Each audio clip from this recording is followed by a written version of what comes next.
மனைவிக்கு பிறந்த இரட்டை குழந்தைகள் முடி கருப்பா இருந்ததுனால அரங்கேறின கொடூரம். நடந்தது என்ன? பகீர் தகவல்கள். அமெரிக்காவுடைய மிட்வெஸ்ட் பகுதியில வசிக்கக்கூடிய வெள்ளைத்தோல் இருக்கக்கூடிய தம்பதியினர் ஜேம்ஸ் வெஸ்டன் அதே மாதிரி லாரன்ஸ் வெஸ்டன் இவங்களுக்கு ஜனவரி மாதத்துல பிறந்த இரட்டை பெண் குழந்தைகள் குரோஸ் மற்றும் வில்லோ ஆகியோருடைய தோல் வண்ணம் கருப்பு இனத்தை ஒத்திருக்கிறதா தெரிய வந்திருக்கு. இதனால குடும்பமே அதிர்ச்சி ஆயிருக்காங்க. ஆக்சுவலா என்ன பிரச்சனை அப்படின்னா, குழந்தைகளுடைய நிறம் பார்த்துட்டு அவங்க ஹஸ்பண்டால ஏத்துக்க முடியல.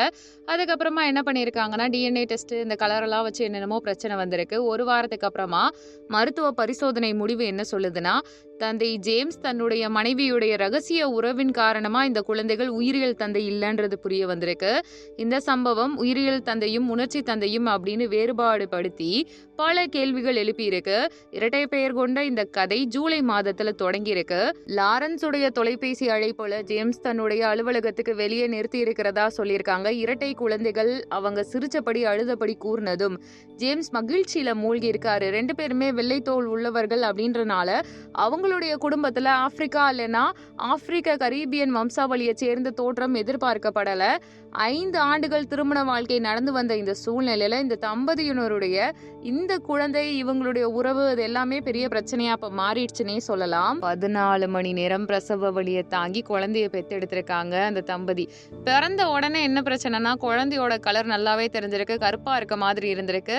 அது மட்டும் இல்லாம அந்த பையனோட உள்ளுணர்வு என்ன சொல்லுதுன்னா, குழந்தையுடைய முடி சுருள் வடிவத்துல இருக்கு, அதே மாதிரி கருப்பா இருக்கு, எங்க குடும்பத்துல அப்படி யாருமே இல்ல, ஆப்பிரிக்க வம்சாவளியை ஒத்திருக்கிறது மாதிரி தோணுது அப்படின்னு சந்தேகிச்சிருக்காங்க. ஸோ ஒரு வாரத்துக்கு பின்னாடி மருத்துவமனையில இருந்து வந்த அழைப்பு ஜேம்ஸுடைய வாழ்க்கையை மாற்றி இருக்கு. மரபணு நிபுணர் டாக்டர் ரிவாரோ என்ன சொல்லியிருக்காருன்னா, குழந்தையுடைய ரத்த வகை மரபணு அம்சங்கள் இது உங்களோட வம்சாவளியை பொருந்தது கிடையாது, 2 குழந்தைகளுடைய உயிரியல் தந்தை நீங்க கிடையாதுன்னு அதிர்ச்சி தகவல் கொடுத்திருக்காங்க. ஜேம்ஸ் துடிச்சு போயிட்டாரு. மருத்துவமனையில குழந்தைகள் பரிமாற்றம் நடந்ததா அப்படின்னு கூட உறுதிப்படுத்துற மாதிரியான விஷயங்கள்லாம் போயிருக்கு. அதாவது என்ன சொல்லியிருக்காங்கன்னா, லாரன்ஸ் ஒரு மாநாட்டுக்கு போயிருக்காங்களாம். ஒருத்தரோட ஒரு ஷார்ட் டேர்ம் ரிலேஷன்ஷிப்ல இருந்திருக்காங்க. அவர் ஆப்பிரிக்கன் போல.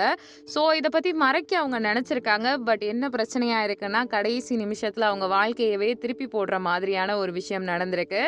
அது மட்டும் இல்லாம இது என்ன மாதிரியான விஷயம்னா, இரட்டை கருத்திருப்புல வெவ்வேறு தந்தைகள், அதாவது இது சூப்பர்ஃபெக்ஷன் அப்படின்னு சொல்லுவாங்களாம், அரிதான நிகழ்வு நடந்திருக்கு. தன்னுடைய தவற அந்த பொண்ணு ஒத்துக்கிட்டாங்க. ஜேம்ஸை இழக்க கூட இது நேரிட்டாலும் மன்னிப்பு கேட்டுக்கிறேன் அப்படின்னு இருக்காங்க. ஜேம்ஸ் அதிர்ச்சியில வீட்டை விட்டு வெளியேறினாலுமே ஒரு வாரத்துக்கு அப்புறமா திரும்பி இருக்காரு. உயிரியல் தந்தை யாரா இருந்தாலுமே இந்த குழந்தைகளுக்கு தந்தையா நான் இருக்கேன் அப்படின்னு சொல்லியிருக்காங்க. இப்போ இந்த தம்பதி சிகிச்சையில இருக்காங்க. அது மட்டும் இல்லாம இந்த சம்பவம் குடும்ப உணர்வுகள், உயிரியல் தொடர்புகளின் அடிப்படையில ஊடகங்கள்ல பரவலா பேசப்படுது. குடும்பம் ரத்தம் மட்டும் இல்லாம அன்பாலும் உருவானதுன்ற மாதிரி சொல்லிட்டு இருக்காங்க. ஒவ்வொரு ஊர்லயும் ஒவ்வொரு மாதிரி இஷ்யூஸ் போயிட்டு இருக்கு. நீங்க இதை பத்தி என்ன நினைக்கிறீங்கன்றதை கமெண்ட் பண்ணுங்க. நம்ம சேனலை லைக் பண்ணுங்க, ஷேர் பண்ணுங்க, சப்ஸ்கிரைப் பண்ணுங்க. தேங்க்யூ.